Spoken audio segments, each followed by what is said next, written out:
ጤና ይስጥልኝ አድማጭ ተመልካቾቻችን መላው የአማራ ሕዝብ ይህ መልእክት የምናቀርብላችሁ ከአማራ ፋኖ መረጃ ማዕከል ወይም from Amhara Fano Information Center ነው። መልእክቶቻችንንም እንደሚከተለው እናቀርብላችኋለን። መልካም ቆይታ። ሰላም ጤና ይስጥልኝ የአማራ ፋኖ መረጃ ማዕከል ቤተሰቦች በያላችሁበት ሰላማችሁ ይብዛ። ሰሞንኛ መረጃዎችን ይዘንላችሁ መተናል። ፋኖ ሚዲያዎች ነን።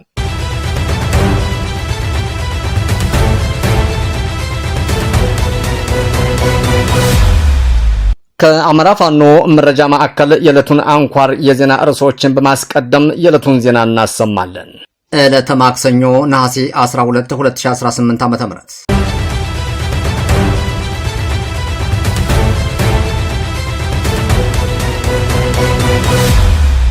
ዋብር ከተማ ላይ የተፈጸመው መብረቃዊ ጥቃት የሬጅመንቱን አደረጃጀት ሙሉ በሙሉ በማፍረስ በርካታ የቡድንና የነፍስ ወከፍ መሳሪያዎችንም በምርኮም አስገኘ።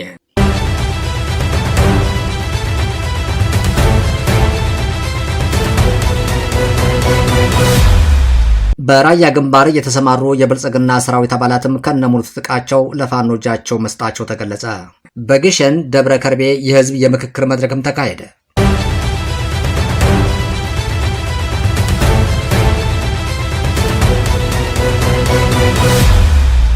በመቂት ወረዳ ለጊዜያዊ ህዝብ አስተዳደር አመራሮች ሲሰጥ የነበረው የአቅም መገንቢያም ስልጠናም በስኬት ተጠናቀቀ።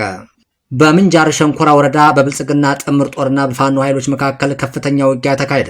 ድል አድራጊው የአንደኛ ምኒልክ እዝ በተቀናጀ ኦፕሬሽን በአገዛዙ ሰራዊት ላይም ከፍተኛ ምት አሳረፈ።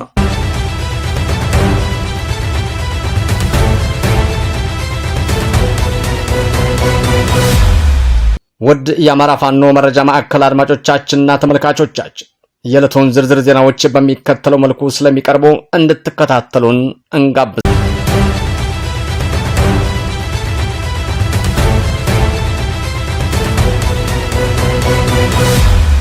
ዋብር ከተማ ላይ የተፈጸመው መብረቃዊ ጥቃት የሬጅመንቱን አደረጃጀት ሙሉ በሙሉ በማፍረስ በርካታ የቡድንና የነፍስ ወከፍ መሳሪያዎችንም በምርኮም አስገኘ።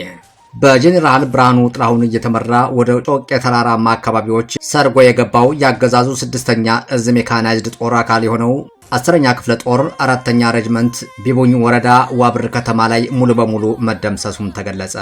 የአማራ ፋኖ ጎጃም ጠቅላይ ግዛት እዝ 54ኛ ክፍለ ጦር ቢቡኛ አባ ደሞ ሻለቃ ነሐሴ 11 2018 ዓ.ም ማለዳ ላይ ወደ ዋብር ከተማ በመግባት ባካሄደችው የተቀናጀና መብረቃዊ ጥቃትም የጠላት ኃይልም ማቅበጥበጧም ተረጋግጧል። ተደመሰሰ የተባለውም የሬጅመንት ስብስብ ከሰሞኑ በአካባቢው አርሶ አደር ላይም ከመድፍ ድብደባ እስከ ንጹሃን ግድያ፣ የመኖሪያ ቤቶች መፍረስ፣ የእንስሳት እርድ እንዲሁም የህዝብ ንብረት ዘረፋና ውድመትን ሲፈጽም የቆየ እንደነበረም ተመልክቷል። ሻለቃዋ ባካሄደችውም የተጠና የማጥቃት እርምጃም የጠላትን ኃይልም በመደምሰስም በርካታ የቡድንና የነፍስ ወከፍ መሳሪያዎችንም እንዲሁም ወታደራዊ ቁሳቁሶችንም መማረክ ችላለች። የቡድንና የነፍስ ወከፍ መሳሪያዎችም ዲሽቃ፣ ብሬን፣ ስናይፐርና በርካታ ክላሽንኮፍ ጠመንጃዎች፣ ተተኳሾችና ፈንጆች፣ 5 የሞተር ቅሙላዎች፣ 18 ኤፍ1 የእጅ ቦምቦችም፣ 64 የመሳሪያ ካዝናዎችና በርካታ ጥይቶችም፣ አንድ ራይኮም ሬዲዮ መገናኛ፣ ወታደራዊ ቦርሳዎች፣ ሌሎች ቁሳቁሶችን መማረክ ተችሏል። መረጃውን ያደረሰን የአማራ ፋኖ የጎጃም ጠቅላይ ግዛት እዝ 201ኛ ኮር ነው።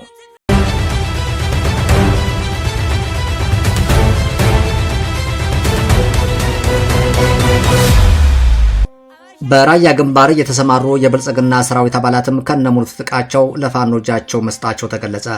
በራያ ግንባር በግዳጅ ላይ የሚገኙ የብልጽግና ሰራዊት አባላት ከስምሪት ቀጠናቸው በመውጣት የአማራ ፋኖ ብሔራዊ ንቅናቄ የወሎ ቤተ አማራ ምኒልክ እዝ 102ኛ ኮርን እየተቀላቀሉ መሆኑንም የኮሮ ህዝብ ግንኙነት መምሪያም አስታወቀ።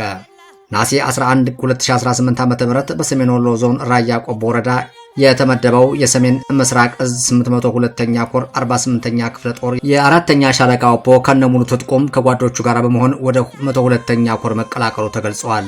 ከተቀላቀሉት የሰራዊት አባላት መካከልም አማኑኤል ዳምጠው አዳነና ክንዱ ጌትነት ደመላሽ ከ48ኛ ክፍለ ጦር 4ኛ ሬጅመንት፣ ዋክሹም ተስፋዬ ኦላና ሸለማ ጌታቸው ሹማ ከ58ኛ ክፍለ ጦር 6ኛ ሻለቃ 2ኛ ሻምበል፣ ክንዱ ጌትነት ደመላሽ ከ48ኛ ክፍለ ጦር 4ኛ ሻለቃ አርዲናንስ ይገኙበታል።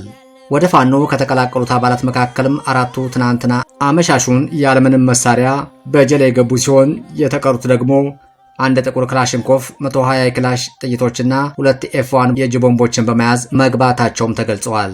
ሰሞኑን ከራያ ግንባር እስከ ወልዲያ፣ ደሴና ኮምቦልቻ ባሉ አካባቢዎች ከፍተኛ ውጥረት መንገሱንም ተከትሎ በየቀኑ በአማካኝ ከ35 በላይ የሚሆኑ የወታደራዊ ክፍሉ አባላትም ከነሙሉ ትጥቃቸውም ከስምሪት ቀጠና እየወጡ ለፋኖ ኃይሎች እጃቸውን እየሰጡ እንደሚገኙም የ102ኛ ኮር ህዝብ ግንኙነት መምሪያም አክሎ ገልጸዋል።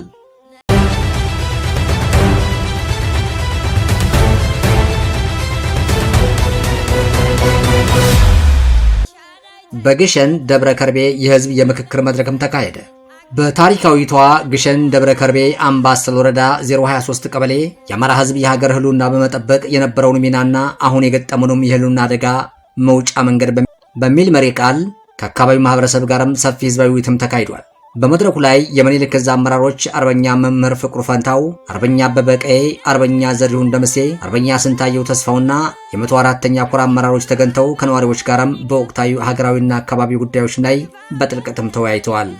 አመራሮቹ በንግግራቸው ግሸን ተተኪ የኢትዮጵያ ነገስታት የሚቀመጡባትና በሀገረ መንግስት ግንባታም ታሪክ ውስጥም ከፍተኛ ስፍራ ያላት ታሪካዊ ቦታ መሆኗን ገልጸው አሁንም ህልውናውን በማስጠበቅና አደጋዎችን በመመከት ረገድም ማህበረሰቡ ታሪካዊ ኃላፊነቱን ሊወጣ እንደሚገባም አሳስበዋል።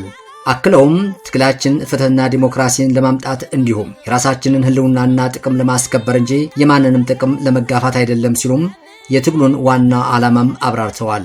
የአካባቢው ነዋሪዎችን በበኩላቸው ቀደም ሲል የጸጥታ መላላትን በመኖሩ ቀበሌያቸው ለሌቦችና ለዘራፊዎች ተጋልጦ መቆየቱንም አስታውሰው አሁን የተጀመረው ስርዓት የማስያዝ ስራም ተጠናክሮ እንደሚቀጥልም ጠይቀዋል። መጨረሻም ነዋሪዎቹ የአካባቢውን ሰላም የሚያደፈርሱ አካላትንም በጋራ ለመታገልና ግሸን ደብረ ከርቤም ወደ ሙሉ ሰላም ለመመለስም ከሰራዊቱ ጋር በቅንጅነትም ለመስራትም መወሰናቸውን አረጋግጠዋል።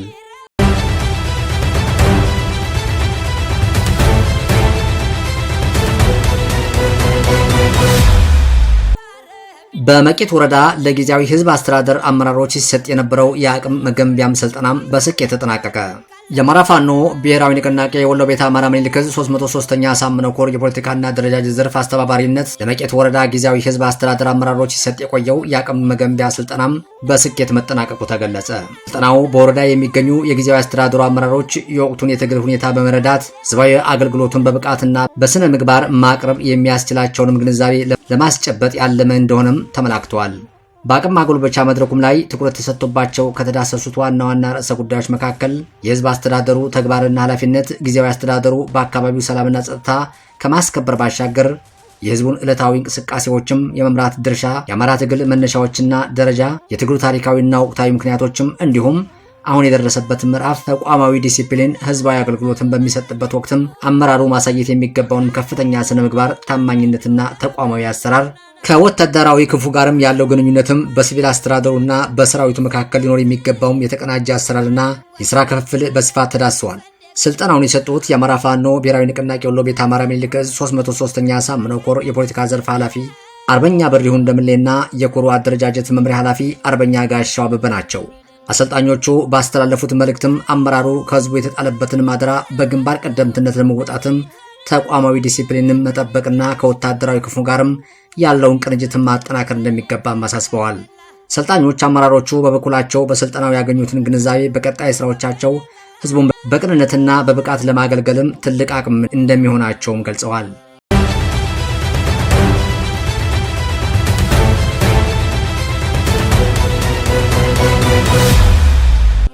በምንጃር ሸንኮራ ወረዳ በብልጽግና ጥምር ጦርና በፋኖ ኃይሎች መካከል ከፍተኛ ውጊያ ተካሄደ። ነሐሴ 11 2018 ዓ.ም በአማራ ክልል ምንጃር ሸንኮራ ወረዳ ከረርቲ ከተማ ተነስተው እንቅስቃሴ ባደረጉ የመንግስት ጥምር ጦር አባላትና በፋኖ ኃይሎች መካከል ከፍተኛ ውጊያ መካሄዱ ተገልጿል። ያሳምነው ዕዝ ከሰም 2ኛ ኮር ህዝብ ግንኙነት ባወጣው መግለጫ መሰረት ከረርቲ ከተማ ተነስቶ ወደ አካባቢው ያመራው የመንግስት ጥምር ጦር በነበልባል ክፍለ ጦር አባላትም ጥቃት ደርሶበታል። ጥቃቱ የተፈጸመው ኃይሉ በባልጭ ክርስቶስ ሳምራና አባዳሌ በተባሉ ቦታዎች ላይ እንቅስቃሴ በሚያደርግበት ወቅትም በተዘጋጀለትም የደፈጣ ጥቃት መሆኑ ተጠቅሷል። በውጊያ ወቅትም የመንግስት ኃይሎችም በከባድ መሳሪያ ዙ 23 ታገዘ ሽፋን ለማግኘት ቢሞክሩም በደረሰባቸው ጥቃት ምክንያትም በርካታ ቁጥር ያላቸው የሰራዊት አባላትም መጎዳታቸውንም የመግለጫው መረጃ ያመለክታል። የተጎዱ የሰራዊት አባላትም በአምቡላንስና በጭነት ባይሱዚ ወደ ሌላ አካባቢ መወሰዳቸው የተገለጸ ቢሆንም የጉዳቱ ትክክለኛ መጠን እስካሁን በውል አልታወቀም። በአሁኑ ወቅት በስፍራው ያለው የፊት መስመር ማጥቃት ቀጥሎ እንደሚገኝም የፋኖ አካላትም የገለጹ ሲሆን እስካሁን ከመንግስት አካላት በኩልም ስለ ውጊያው ሁኔታ የተሰጠ ምላሽም የለም።